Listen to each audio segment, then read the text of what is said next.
দুনিয়ার মধ্যে এমন কোন বিষয় নাই যে বিষয়ে মানুষের মধ্যে কোনো ইখতিলাফ, মতবিরোধ, মত পার্থক্য নাই। বরং দুনিয়ার সকল বিষয়ে কিছু না কিছু মত পার্থক্য অবশ্যই রয়েছে। তবে একটি বিষয় এমন রয়েছে যে বিষয়ে দুনিয়ার সব মানুষ ঐক্যমত্য পোষণ করে, তা হলো মানুষের মৃত্যু। দুনিয়ার মধ্যে সবকিছু প্রতিরোধ করা যায়, কিন্তু মৃত্যুকে প্রতিরোধ করা যায় না। মৃত্যু হলো শাশ্বত চিরন্তন সত্য বিধান, যেই বিধানের বাইরে পৃথিবীর কোনো মানুষ আজ পর্যন্ত যেতে পারে নাই।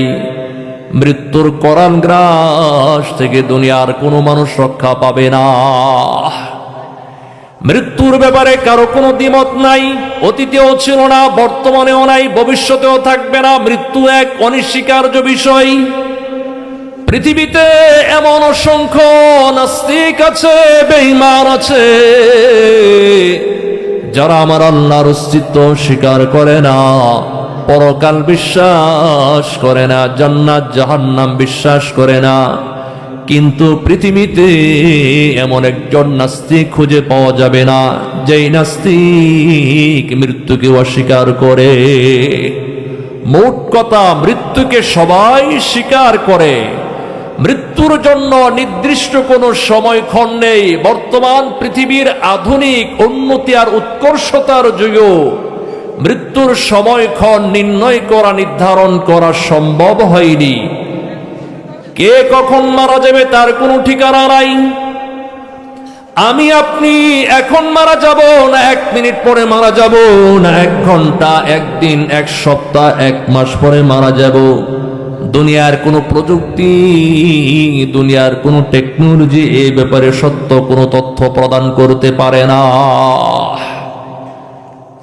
মৃত্যু যদিও সবার জন্য নির্ধারিত অবধারিত বিষয়, মৃত্যুর সময়টা কারো জানা নাই। আছে নাকি বলেন? আল্লাহ রাব্বুল আলামিন বলেন, فَإِذَا جَاءَ أَجَلُهُمْ لَا يَسْتَأْخِرُونَ سَاعَةً وَلَا يَسْتَقْدِمُونَ। আল্লাহ তাআলা আমাদের প্রত্যেকের জন্য মৃত্যুর যে সময় নির্ধারণ করে রেখেছেন, সেই মৃত্যু কারো বেলায় 1 সেকেন্ড আগেও কার্যকর হবে না, কারো বেলায় 1 সেকেন্ড বিলম্ব কার্যকর হবে না। মালাকুল মউত জাস্ট টাইমে, যথাসময় যথাস্থানে উপস্থিত হয়ে যাবে। কার কখন কোথায় কোন জায়গায় মৃত্যু হবে পৃথিবীর কোনো মানুষ বলতে পারে নাকি বলেন?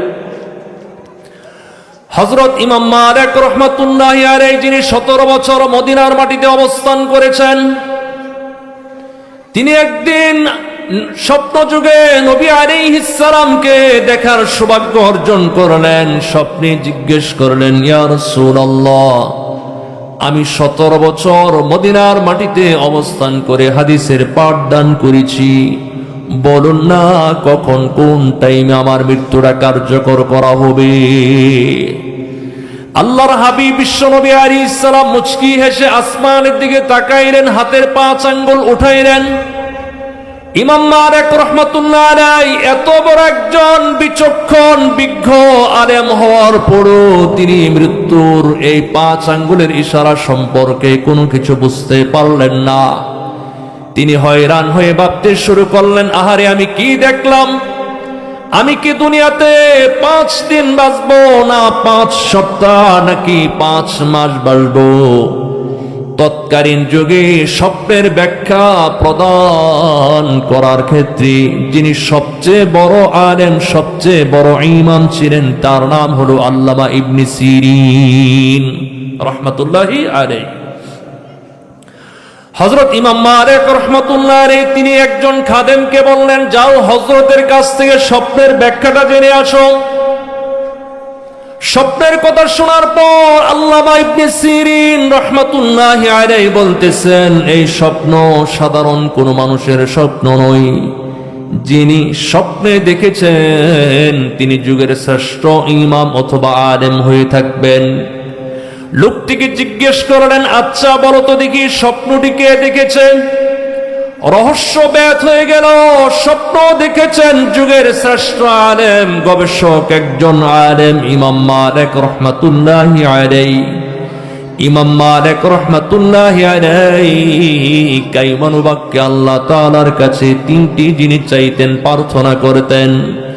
এক নম্বর, আল মুজাওয়ারাতু বিরাউদাতি রাসূলিল্লাহি সাল্লাল্লাহু আলাইহি ওয়াসাল্লাম। ইমাম মালিকের তিনটি দিলের তামান্নার মধ্যে প্রথম তামান্না হচ্ছে আল্লাহর হাবিবের রওজার সান্নিধ্য অর্জন করা, নবী আলাইহিস সালামের রওজার আশেপাশে অবস্থান করা। কেন রওজার আশেপাশে অবস্থান করার দিলের তামান্না? নবী আলাইহিস সালাম বলেছেন, মান যারা কবরি ওয়াজাবাত লাহু শাফাআতি। যে ব্যক্তি আমার কবর জিয়ারত করলো তার জন্য আমার সুপারিশ ওয়াজিব হয়ে গেল। সুবহানাল্লাহ।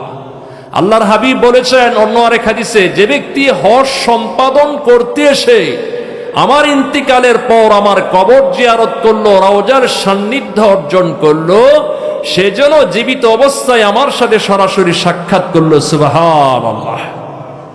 নবীজি রওজা জিয়ারত করার মানেই হচ্ছে দুনিয়ার মধ্যে সরাসরি জান্নাতের আঙ্গিনায়, জান্নাতের মধ্যে বিচরণ করা। সুবহানাল্লাহিল আযীম। ইমাম মালিকের তিনটা তামান্নার প্রথম নম্বর তামান্না হচ্ছে রওজার সান্নিধ্য অর্জন করা। দুই নম্বর তামান্না হচ্ছে আল মুদারাসাতু বিহাদিসিন নবী সাল্লাল্লাহু আলাইহি ওয়াসাল্লাম। নবীজি সাল্লাল্লাহু আলাইহি ওয়াসাল্লামের হাদিস নিজে পড়া, অন্যকে পড়ানো, এক কথায় হাদিসের খেদমতে নিজেকে আত্মনিয়োগ করা। যিনি হাদিস পড়ান তাকে বলা হয় মুহাদ্দিস। ইমাম মালিক রহমাতুল্লাহি আলাইহির তিন নম্বর দিলের তামান্না হচ্ছে ওয়াদাফনু ফি বালদাতি রাসূলিল্লাহ। আল্লাহর হাবিবের পবিত্র শহর মদিনার মাটিতে মৃত্যুবরণ করে মদিনার মাটিতে কবরস্থ হওয়া। এটা শুধুমাত্র ইমাম মালিকের দিলের তামান্না নয়, পৃথিবীর যত বড় বড় মনীষীগণ, এমনকি আল্লাহর নবীর সাহাবে কেরাম দোয়া করতেন, আল্লাহুম্মা রযুকনা শাহাদাতান ফি সাবিলিক ওয়াজআল মাউতানা ফি বালাদি রাসূলিক। সাহাবে কেরাম দোয়া করতেন, হে আল্লাহ আমাদেরকে তোমার রাস্তায়, তোমার পথে শাহাদাতের মর্যাদা দান করো। শাহাদাতের মর্যাদা কেন চাইতেন? কারণ পৃথিবীতে সর্বশ্রেষ্ঠ, সর্বোত্তম মৃত্যু হলো শাহাদাতের মৃত্যুবরণ করা। সুবহানাল্লাহ। নবীজি সাল্লাল্লাহু আলাইহি ওয়াসাল্লাম বলেছেন, যে ব্যক্তি আল্লাহর রাস্তায় জিহাদ করে শাহাদাত বরণ করেন, আল্লাহ তাআলা ওই লোকটিকে সদ্য মায়ের পেট থেকে ভূমিষ্ঠ শিশুর মতো নিষ্পাপ নিষ্কলুষ করে তুলে দেন, বানিয়ে দেন। সুবহানাল্লাহ। ভিন্ন হাদিসে নবী আলাইহিস সালাম বলেছেন, যখন মানুষ মৃত্যুবরণ করার পর আল্লাহ তাআলার সান্নিধ্য অর্জন করবে, আমার আল্লাহর দিদার লাভে ধন্য হবে, সেই লোকটার পুনরায় দুনিয়াতে কোনোদিন আকাঙ্ক্ষা, দুনিয়াতে ফেরত আসার বিন্দু পরিমাণ আকাঙ্ক্ষা তার দিলের মধ্যে জাগবে না। কারণ তার সামনে দুনিয়ার রহস্য উন্মোচিত হয়ে যাবে। জান্নাতের তুলনায় দুনিয়া অতি ঘৃণ্য তুচ্ছ বস্তু বলে মনে করবে। এই জন্য যে ব্যক্তি আল্লাহ রাস্তায় শাহাদাত বরণ করে, সেই লোকটা জান্নাত থেকে দুনিয়াতে পুনরায় আগমন করার বিন্দু পরিমাণ আকাঙ্ক্ষাও জাগবে না।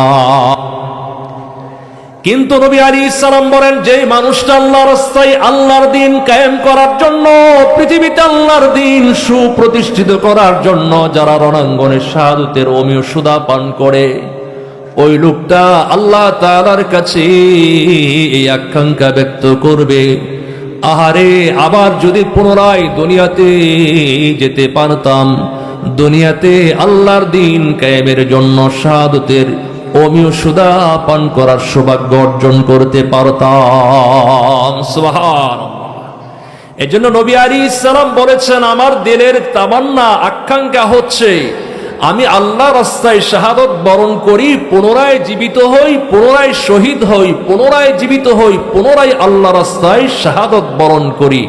জান্নাতে যে ব্যক্তি একবার প্রবেশ করবে, শহীদ হওয়া যিনি শহীদ হয়েছেন তাকে ছাড়া আর কোনো ব্যক্তি দ্বিতীয়বার পুনরায় দুনিয়াতে আগমন করার বিন্দু পরিমাণ কোনো তার আকাঙ্ক্ষা অন্তরে জাগবে না।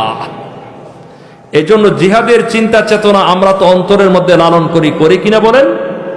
নবী বলেছেন, যদি কোনো ব্যক্তি জিহাদের আকাঙ্ক্ষা করা ছাড়া যদি মৃত্যুবরণ করে, সেই লোকটা মারা গেলে মুনাফিক অবস্থায় মৃত্যুবরণ করলো, নাউজুবিল্লাহ। মুসলিম শরীফের বর্ণনা, নবী আলাইহিস সালাম বলেন, মান সালাল্লাহু শাহাদাতা সাদিকাম বাল্লাগাল্লাহু মানাজিলাশ শুহাদা ওয়া ইম্মা তাআলা ফিরাশিহি। নবী আমার বলেন, যে ব্যক্তি আল্লাহ রাস্তায় শাহাদত বরণ করার তামান্না লালন করে, আল্লাহ তাআলা ওই লোকটাকে শাহাদতের মর্যাদায় উন্নতি করে দেন। ওয়া ইম্মা তাআলা ফিরাশিহি, যদিও সেই লোকটা বেডরুমে পড়ে মৃত্যুবরণ করে। সুবহানাল্লাহ। এজন্য মুসলমান, একবিংশ শতাব্দীতে গোটা পৃথিবীর মধ্যে জিহাদের ডাক এসে গেছে।